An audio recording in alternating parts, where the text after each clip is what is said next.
Now, ngayon po pag-usapan natin na basura na po yung dalawang motion ni Tatay Digong sa ICC. Unang-una, yung para sa interim release, para sana siya ay panandaliang makalaya. At pangalawa, doon sa motion to dismiss na walang jurisdiction ng hukuman. Now, ano ba ho ang mangyayari sa susunod? No? Well, dyan po sa ICC, itong mga desisyon na ito po pwede nang maapila agad. Hindi naantayin hanggang matapos yung kaso. No? So parehong motion po ay po pwede nang maapila sa Appellate Tribunal. Now, pero ang tanong, ano ba ho ang pag-asa ni Tatay Digong, no? Doon sa dalawang motion na yan, o apila na ihahain ng mga abogado ni Tatay Digong o na ihain na. Yung una-una, yung interim release, at saka pangalawa, yung lack of jurisdiction. Well, pareho pong importante yan. Kasi yung interim release, 80 anyos na po si Tatay Digong, nahuhulog, tumatama ulo, nawawalan ng malay, talagang hindi na po siya makakatagal dyan. At ako ho, dahil ako po ay tumira sa refugee center, ang problema po dyan, dito sa Holland, wala po silang kitchen sa mga kulungan. Ang pagkain po ng lahat ng pinapakain ng Dutch government ay ino-order sa isang kumpanya at ang sinisibli po sa mga kinakailangan na mapakain ng Dutch government ay yung microwavable meals. No? Unfortunately, ako po, hindi ko talaga makain yan. Kaya nga, ang laki nang nawala sa aking timbang. At siguro ganyan din ang nararanasan ni Tatay Digong, kaya ang bilis din na pumayat ni Tatay Digong. Yan po yung mga microwavable, hindi ko po makain talaga. Yung konting nakakain ko, yung manok, napakaliit naman po, isang maliit na yung parte ng paa, na hindi pa yung buong paa, no? Kundi yung nasa baba lang, yan lang nakakain ko. Kaya nung ako'y nasa refugee center, ako'y lumalakad ng 45 minutes papunta at 45 minutes pabalik, para lamang makabili ng makakain ko pagkain sa pinakamalapit na grocery. Ganun kay layo po yung refugee center sa pinakamalapit na grocery. No? So ako po, nabuhay ako doon sa refugee center ng 5 linggo kasi nakakabili naman ako sarili kong pagkain. Eh si Tatay Digong, hindi naman po pwedeng bumili ng sariling pagkain. Forced to good siya. Kaya naintindihan ko kung bakit siya nawalan ng napakalaking timbang. No? So kailangan talaga makalabas siya sa kulungan, maski hindi sa Pilipinas, para lamang unang-una may magbantay sa kanya, pangalawa, makain niya yung gusto niyang kainin dahil po pwede naman siya magpaluto kapag meron na siyang sariling tahanan. So importante sa lalong mabilis na panahon na magkaroon din ng interim release. At syempre yung jurisdiction, para sa hindi nakakaintindi po, no? Ang jurisdiction ay yan po yung kapangyarihan ng isang hukuman para litisin ng isang tao para sa krimen na nagawa at saka kung merong jurisdiction yung hukuman sa tao na linilitis. No? At ibig sabihin po niya kapag nagwagi yung sinasabi ni Tatay Digong na walang jurisdiction kasi nagsimula yung preliminary investigation 2 taon na ang nakalipas matapos tayo magbitiw sa ICC, wala na pong kaso. Dismiss na yan. Kaya napaka-importante po ng jurisdiction. Well, ano pong tingin ko, no? Sa dalawang motion. Well, tatapatin ko po kayo, no? Medyo dehado tayo. Kasi bilang isang abogado, talaga namang pong kapag nagdesisyon na ang isang naunang hukuman, eh hindi mo masasabing 50-50 ang chances mo, no? More of 60-40. 60 na hindi ka mananaig, 40 na po pwede kang manaig. Now, dun sa dalawa, ang tingin ko, mas mahirap makamit yung interim release. Bakit? Well, kung babasahin niyo po na mabuti yung desisyon, no? Unang-una, ang sabi ng hukuman, hindi kasi in-address ng mga abogado ni Tatay Digong yung issue kung malakas ba yung ebidensya labang kay Tatay Digong. Wala pong pagkakaiba yan sa proseso sa Pilipinas na po pwede ka magkaroon ng interim release pero dapat ipakita mo that the evidence of guilt is not strong. At sa ngayon naman, wala pang finding na meron man lang probable cause. So, importante na nung paghingi ng interim release, kinuwestiyon na yung ating yung issue kung malakas ang ebidensya o hindi. At ang sabi ng hukuman, hindi naman daw in-address yan, no? Doon sa motion ni Tatay Digong. At pangalawa, dahil ang sabi ng mga abogado ni Tatay Digong, nagsabi ang prosecution na hindi na nila tataluhin yung issue na siya ba ay flight risk, siya ba ay po pwedeng gumawa pa ng ibang mga krimen, hindi na masyado diniscuss yan ng mga abogado ni Tatay Digong dahil nagkaroon daw ng commitment itong mga prosecutor na wag nang i-challenge yung issue na kung siya ay magiging flight risk o siya ay baka kagawa pa ng ibang mga krimen, no? Habang siya ay nasa panandaliang kalayaan. No? Pero ang sabi ng hukuman, kinakailangan pa rin i-discuss yan isa-isa. No? Well, kung maalala nyo, ay nagsalita naman yung abogado ni Tatay Digong na sinabihan daw siya talaga ng mga prosecution na hindi na sila tutultol sa provisional release. Siyempre, maraming sa ating nagtaka na bakit inanunsyo yun. Kasi kung merong ganyan talagang kasunduan, dapat yan pribado na lang. Kasi siyempre, kung maisa publiko, baka naman isipin ng tao, lalong-lalo na yung mga biktima, na nagkukonsabahan ang prosecution at ang depensa. No?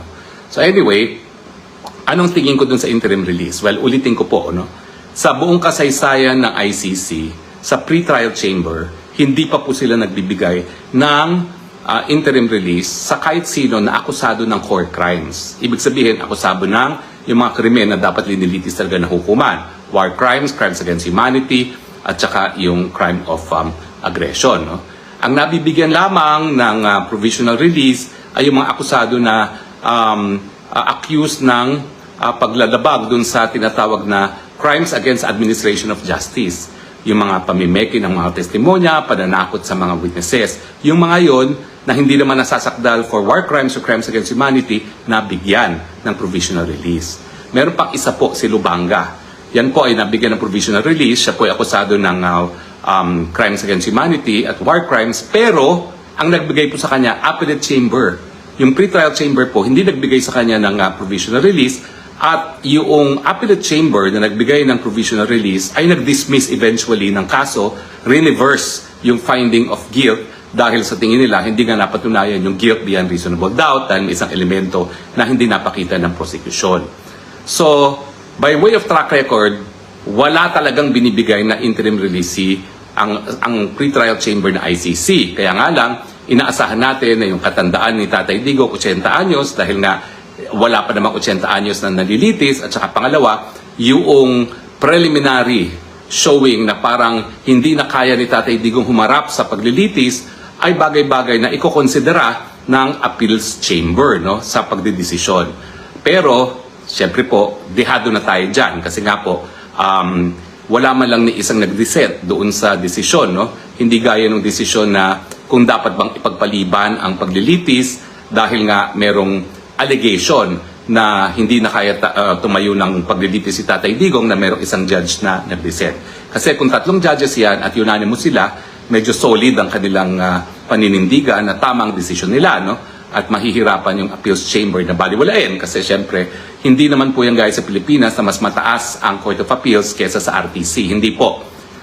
Pantay-pantay lang po mga West dito sa ICC. Wala po silang hierarchy. Meron lang talagang iba't ibang chamber. Yung pre-trial, yung trial, at saka yung appellate chambers.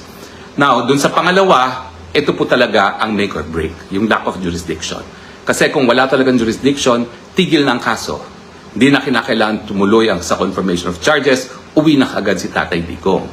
Now, again, unfortunately, natalo tayo at unanimous yung 3 pre-trial chamber. Pero kung maalala ninyo, noong naunang issue ay kung dapat bang magpatuloy sa preliminary investigation ang kaso, merong 2 judges at ito yung mga talagang tunay na bihasa sa international law na Europeans din ang nag-dissent doon sa majority decision ng 3 judges sa appellate chamber na wala ng jurisdiction ang ICC kay Tatay Digong. At ang reasoning nila ay solid. Ang reasoning nila ay unang-una dahil merong karapatan ang mga miyembro na bumitiw sa pagiging miyembro ng ICC at itong sasapi nila sa ICC ang nagbibigay ng jurisdiksyon sa hukuman, hindi naman po pwede na forever sila ay masasakop ng jurisdiksyon ng hukuman. So ang sabi ng 2 dissenting judges, ang balanse ay nakamit dahil binigyan nga ng karapangyarihan na bumitiw ang mga bansa sa pagiging miyembro at hindi sila magkakaroon ng obligasyon na forever na dapat makipagtulungan sa hukuman. Ang pagbalanse dyan ay kinakailangan yung effectivity ng pagbibitiw ay sa loob lamang ng 1 taon matapos ma-deposit ang instrument of ratification. So kinakailangan ang hukuman gumalaw doon sa loob ng 1 taon matapos na mag-deposit nga ng instrument of withdrawal. At ang issue is, kailan ba dapat gumalaw ang hukuman? Ang sabi ngayon ng pre-trial chamber, yung preliminary examination na ginagawa ng prosecution lamang ng walang kahit anong partisipasyon sa hukuman ay sapat ng dahilan para makonclude na nagsimula na yung proseso na hindi na po pwedeng itigil kung ang isang bansa ay bibitiw sa pagiging miyembro ng ICC. Pero ang sabi naman ng dalawang dissenting judges na sa tingin ko mas dalubhasa dun sa tatlong nagdesisyon ng majority opinion, mali yan. Kinakailangan yung korte mismo ang gagalaw sa loob ng isang taon. At pag sinabing korte mismo, ang kauna-unahang chamber ng korte na dapat gumalaw ay yung pretrial chamber. So, ibig sabihin, yung kauna-unahang pagkakataon na gagalaw ang pretrial chamber sa confirmation na dapat magtuloy sa preliminary investigation, dapat yon ay nabigay ng hukuman sa loob ng isang taon lamang. Kaya nga yung dalawang judges ay nagsabi, dissent sila.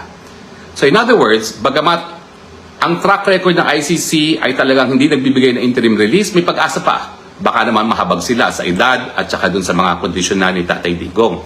Pero pagdating dun sa jurisdiction, laban tayo. Dahil yung 2 versus 3 na majority, yung dalawang yon mas dalubhasa kaysa dun sa 3. Siguro sa susunod, i-analyze ko kung bakit ko sinabi yan. Kasi mas bihasa sila sa international law, mas matagal ang kanilang naging karanasan bilang mga magistrado, mas malalim sa tingin ko pagkakaintindi nila sa international law kaysa dun sa 3 majority. So laban tayo sa issue ng jurisdiction. At ang issue, ganong katagal na naman yan. So, wag niyong kakalimutan, pang 7 taon nang nakakulong si Tatay Digong. At syempre, yung remedyo natin na lack of jurisdiction, na-file lang matapos ang unang 2 buwan na pagkakakulong. Well, ako po talaga, hindi ko maintindihan bakit 2 buwan nang lumipas bago sinampay ang motion para sa jurisdiction, kasi pwede namang isa pa yan kaagaran within the same week or at least the same month na siya ay nakadetain na sa ICC, kasi kada araw na nakadetain na siya na wala man na probable cause, ayan po'y parusa na wala pang napapatunayan na pagkakasala, di ba po? Sino man ang gusto na makulong miski isang araw? Ako po, isang araw lang ako nakulong sa Kongreso. I'm telling you, hindi ko po gusto yun. Dahil ako talaga, binibigyan ko ng kahalagahan ng aking kalayaan. Lalong-lalo na kung wala pa naman napapatunayan na ako'y nagkakasala. So patuloy po tayo magdasal na sana po parehong motion ay ma-reverse ng appellate chamber. Pero dun sa dalawa, mas importante po yung jurisdiction. Kasi kapag jurisdiction, uwi na ng Pilipinas si Tatay Digong. Pag sinabing walang jurisdiction, tigil ng lahat. At uwi na diretso ng Pilipinas si Tatay Digong. Yung remedy naman ng interim release, pag yan ay nag-grant, ang ibig sabihin lamang ay labas siya ng kulungan, pero hindi pa rin makakauwi si Tatay Digong sa Pilipinas. So kung tayo pagdasal natin na pareho sanang ma-reverse, pero mas diinan natin ang dasal dun sa lack of jurisdiction. Kasi lack of jurisdiction, tapos na ang kaso at po pwede nang umuwi si Tatay Digong. Well, sana po ako'y nakatulong sa inyong pag-intindi sa mga proseso na pinagdadaanan ngayon ni Tatay Digong. Ipagdasal po natin ang kalayaan ni Tatay Digong sa lalo mabilis na panahon. Again, bilang isang Kristiyano, naniniwala po ako sa kapangyarihan ng pagdasal. At sabi nga po nila, prayers move mountains. Pero ngayon po, parang ginawa ng lahat dito po sa ICC para mabaliktad at mapauwi si Tatay Digong. Kaya nga po ako, ang aking pinagdadasal, sana, yung iba pang remedyo sa international law na aking minumungkahi ay pag-aralan, pakinggan, at kung po pwede, gamitin. Dahil lahat po ng remedyo, kinakailangan natin ngayon. Dahil ang importante, mapauwi si Tatay Digong. Maraming salamat po sa inyong patuloy na pagtangkilik. Hanggang muli po, ito po ang Spokes ng Bayan. Inyong Spokes ng Bayan nagsasabi, I love you Philippines. You're the only country that I have. You're the only country that I love. God bless the Philippines.